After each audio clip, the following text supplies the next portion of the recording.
Hi guys, welcome to weaver point. आज की इस वीडियो में हम लोग सीखने वाले हैं कि किस तरीके से आप अपने इमेज को ग्रे स्केल इमेज में चेंज कर सकते हो HTML और CSS का यूज़ करके।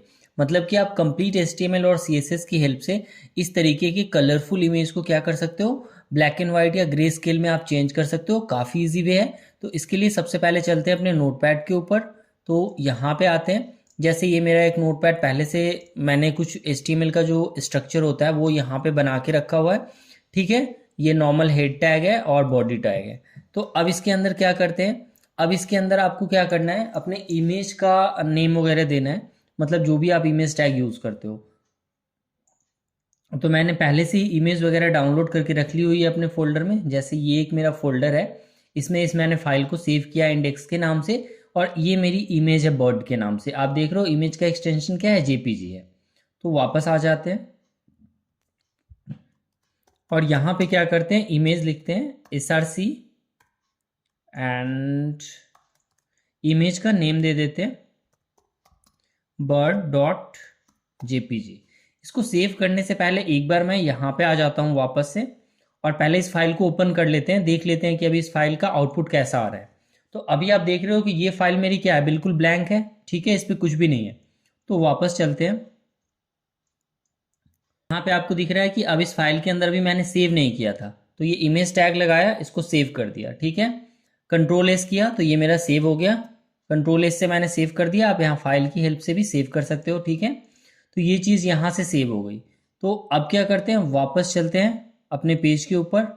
जैसे अब यहाँ पे मैं इसको रिफ्रेश करूँगा तो वो क्या होगी, जो इमेज है ये विजिबल हो गई। बट आप देख रहे हो इमेज की साइज़ काफ़ी ज़्यादा है, मतलब ये इमेज काफ़ी बड़ी है यहाँ पे। तो हमें एक बार क्या करना होगा, इमेज की साइज़ को कम कर लेना होगा। तो वापस आ जाते हैं। मैं इसमें थोड़ा सा नोटपैड का जूम इंक्रीज़ कर देता हूँ ताकि आपको कोड भी विजिबल हो जाए। ठीक है, तो थोड़ा और इसको जूम इन कर लेते हैं। आई होप कि यहाँ से ये जूम करने के बाद आपको कोड क्लियर विजिबल हो जाएगा। ठीक है, तो अब क्या करते हैं, जैसे इमेज की काफ़ी ज़्यादा हाइट है तो अब आपको CSS यूज़ करना है। तो CSS हमेशा हेड टैग के इनसाइड में लिखते हैं। आप यहाँ से क्या करना, आपकी अलग फाइल है वहाँ पे भी आप CSS लिखोगे। अभी मैं आपको यहाँ पे सिर्फ बताने के लिए क्या कर रहा हूँ, एज ए ट्यूटोरियल यहीं पे मैंने स्टाइल यूज़ कर लिया है। ठीक है, यहाँ पे स्टाइल ले लेते हैं और सबसे पहले क्या करते हैं, जो मेरा इमेज टैग है इसकी हाइट को एक क्रिएट कर लेते हैं। अब आप देखोगे कि मैंने यहाँ पे IMG लिखा है। इस IMG का मतलब है ये वाला जो आप यहाँ पे देख रहे हो, IMG SRC। मतलब इस HTML पेज के ऊपर अगर कोई भी IMG टैग यूज होगा तो उसकी ये हाइट एंड विड्थ क्या कर देगा, सेट कर देगा यहाँ से, जो मैं यहाँ पे यूज करने वाला हूँ। ठीक है, तो अभी एक्चुअली हम लोग बस इमेज का देख रहे हैं, तो यहाँ पे इसलिए मैंने डायरेक्ट इमेज टैग ले लिया। हाइट को मैंने कर दिया सपोज 300 पिक्सल एंड विड्थ को भी मैंने कर दिया 300 पिक्सल, और इसको सेव कर लेते हैं। वापस से चलते हैं अपने इस पेज पे और इसको एक बार वापस से रिफ्रेश कर लेते हैं। तो ये देखो ये इमेज कुछ इस तरीके की आ गई। आई थिंक इसकी हाइट हम थोड़ी और कम कर लेते हैं ताकि ये थोड़ी और बेटर दिख जाए हमें। तो होप कि ये 200 पे इमेज हमें सही दिखेगी। वापस से सेव कर लिया, वापस आ गए, इसको एक बार रिफ्रेश कर देते हैं। तो अब ये सही दिख रही है। तो अब एक काम करते हैं, इसे ग्रे में कैसे चेंज करना है। तो आप वापस आ जाओ यहाँ पे। पहले तो आपको एक और ऐसी इमेज को लेना है। तो यहाँ पे आते हैं, सेम इमेज को मैं यहाँ से कॉपी करता हूँ और पेस्ट कर देता हूँ। तो अब हमारे पास दो इमेज हो गई। सेव करते हैं, अपने पेज पे आते हैं और रिफ्रेश कर लेते हैं। तो यहाँ पे अब आपको दो इमेज दिख जाएगा। तो जो ये सेकेंड वाली इमेज है इसे क्या करना है, ग्रे स्केल में चेंज करना है। काफ़ी इजी है। यहाँ पे आपको क्या करना है, इसे डिफ्रेंशिएट करने के लिए, दो अलग अलग इमेज के ऊपर CSS लगाने के लिए, डिफ्रेंशिएट करने के लिए आप क्या कर सकते हो, ID या क्लास का यूज़ कर लोगे। तो मान लो मैंने इस क्लास का नाम रख लिया image2। ठीक है, और पहले वाले के इमेज पे मैंने लगा दिया क्लास image1। आप अपने अकॉर्डिंग कोई भी यहाँ पे क्लास नेम यूज कर सकते हो। अब यहाँ पे आते हैं, image2 पे चलते हैं गाइस। और जब भी आप क्लास नेम यूज़ करते हो, ये क्लास जब भी आप यूज़ करते हो किसी भी HTML टैग के इनसाइड में, तो आपको क्या करना होता है, डॉट लगाना होता है CSS में। तो मैंने .img2 लगा दिया। अब CSS के अंदर जब भी किसी ग्राफिकल चीज़ का कलर चेंज करना होता है, इमेज का कलर चेंज करना होता है, तो CSS के अंदर में एक इसकी प्रॉपर्टी होती है फिल्टर।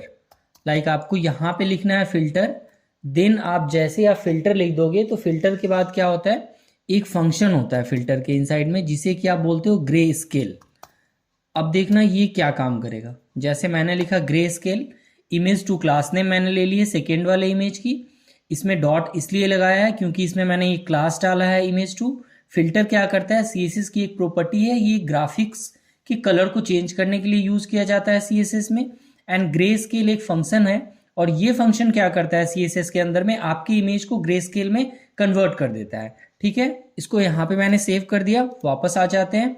अब एक बार इसको यहाँ से आप रिफ्रेश करो तो ये देखो ये कंप्लीटली ग्रे स्केल में चेंज हो गया। तो इतना ईजी था किसी भी इमेज को ग्रे स्केल में चेंज करना। आई होप कि ये अब आपको क्लियर समझ में आ गया होगा। अब इसके अंदर मैं आपको एक दो वैल्यूज और बता देता हूँ। जैसे अगर आपने यहाँ पे ब्रैकेट में कुछ भी नहीं लिखा है तो इसकी डिफॉल्ट वैल्यू क्या होती है, 100% होती है। जैसे अब देखना आप इसमें, अगर मैंने इसमें 100% दे दिया, इसको सेव किया, वापस आते हैं एंड फिर से इसको एक बार रिफ्रेश कर लेते हैं तो ये एज इट इज़ ही रहेगा, इस पर कोई फर्क नहीं पड़ेगा। तो यहाँ पे अब आपको समझ में आ गया कि ये 100% डिफॉल्ट वैल्यू है। अब आपको कंप्लीट ग्रे में नहीं चाहिए। लाइक अगर मैंने इसको 50% कर दिया है, सेव कर लेते हैं, वापस आते हैं तो अब ये पूरी ग्रे नहीं होगी, मतलब हल्की सी ग्रेस टाइप की आपको इमेज ये दिखेगी यहाँ पे। तो ये देख रहे हो ये कलर थोड़ा सा फेड हो गया। तो इसी तरीके से आप अपने अकॉर्डिंग ये चेंजेस यहाँ पे कर सकते हो। 100%, 50%, 10%, 1%, जो भी आपको लगाना है। एक चीज़ और मैं आपको यहाँ पे बता देता हूँ कि जैसे अगर आपने यहाँ पे 0 लिख दिया, ठीक है, तो 0 की वैल्यू होती है डिफॉल्ट, 100% ही ये कंसीडर करेगा, ये अनचेंज्ड रहेगा। वापस अब आप आओ, रिफ्रेश करो तो देखना दोनों का कलर क्या होगा, इमेज का सेम हो जाएगा। ये सेम हो गया यहाँ पे, ठीक है। अगर आपको यहाँ पे न्यूमेरिक वैल्यू सिंपल यूज करना है, परसेंटेज में नहीं, तो अगर आप यहाँ पे जैसे मैंने 0 दिया है, 1 आप ले लो, या फिर आप यहाँ पे क्या कर सकते हो, 0.5 ले सकते हो, 0.1 ले सकते हो। जैसे अगर 50% करना है तो 50% करने के लिए 0.5 लेना है आपको। सेव कर लिया, वापस आते हैं। अब आप इसको एक बार क्या कर दो, रिफ्रेश कर दो, तो ये देखना हल्की ग्रेस जो 50% पे जो इफेक्ट आया था, सेम इफेक्ट यहाँ पे आपको मिल जाएगा, इस वाली इमेज पे मिल गया। और एक चीज़ आपको हमेशा याद रखना है कि जो ये वैल्यू है ना, इसके ब्रैकेट के अंदर जो ये वैल्यू मैंने दी है, ये वैल्यू कभी भी निगेटिव नहीं होगी, मतलब माइनस में आपको वैल्यू यूज़ नहीं करनी है। तो आई होप कि अब आपको क्लियर समझ में आ गया होगा इमेज को ग्रे स्केल में कैसे चेंज करना है। वापस मैं इसके वैल्यू को डिफ़ॉल्ट में सेट कर देता हूँ, सेव कर देता हूँ यहाँ से, और अपने पेज पे आ जाते हैं और इसको एक बार क्या कर लेते हैं, रिफ्रेश कर लेते हैं। ठीक है, तो इस तरीके से आप अपने इमेज को ग्रे में कन्वर्ट कर सकते हो। एक तरीके से ये ब्लैक एंड वाइट भी लग रहा है, तो इस तरीके से ये CSS इस पे अप्लाई होगा। तो अगर ये वीडियो आपको अच्छा लगा तो आप इस वीडियो को लाइक कर लेना, चैनल को सब्सक्राइब कर लेना गाइस, बेल आइकन जरूर प्रेस कर लेना, वीडियो को शेयर कर देना।